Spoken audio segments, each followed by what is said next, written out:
बहुत समय पहले एक छोटे से गांव में सुगना नाम की एक स्त्री रहती थी। उसके चेहरे पर हमेशा एक संतोषजनक मुस्कान होती थी, लेकिन उसकी आंखों में एक गहरी ख्वाहिश छलकती थी। सुगना एक अत्यंत धर्मपरायण और दयालु महिला थी, लेकिन उसे कोई संतान नहीं थी। हर दिन सुबह की पहली किरण के साथ वह अपनी पूजा की चौकी पर बैठकर भगवान शिव और माता पार्वती की आराधना करती।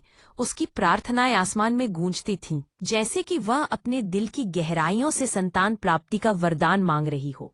एक दिन गांव की एक वृद्ध महिला जो ज्ञान की भंडार थी, सुगना के पास आई। उसकी आवाज में एक रहस्य था।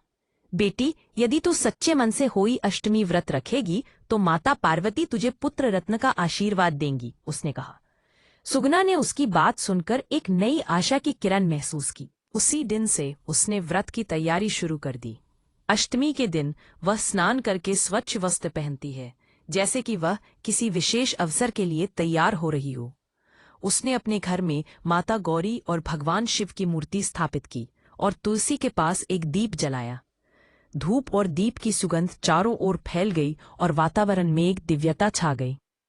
हे माँ पार्वती, जैसे आपने अपने पुत्र गणेश की रक्षा की, वैसे ही मेरे जीवन को भी पुत्र रूप सुख से भर दीजिए, उसने अपने मन से संकल्प लिया। दिन भर निर्जला रहकर उसने रात को माता की कथा सुनी। उसकी भक्ति और समर्पण ने आसमान तक पहुंचकर देवताओं को प्रभावित किया।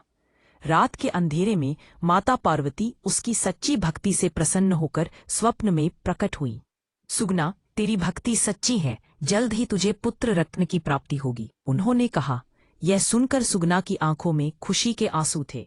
कुछ ही महीनों बाद सुगना के घर एक सुंदर बालक ने जन्म लिया।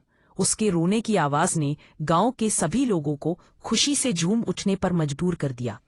पूरा गांव उत्सव में रंग गया और हर कोई सुगना को बधाई देने आया। उस दिन से गांव की हर स्त्री हुई अष्टमी का व्रत करने लगी। वे माता पार्वती का धन्यवाद करती और सुगना की कहानी सुनाते हुए अपने बच्चों की दीर्घायु और सुख समृद्धि की कामना करती। इस कहानी से यह सीखने को मिलता है कि सच्चे मन से किया गया व्रत और श्रद्धा से की गई प्रार्थना माँ पार्वती अवश्य सुनती है और अपने भक्तों की गोद भर देती है।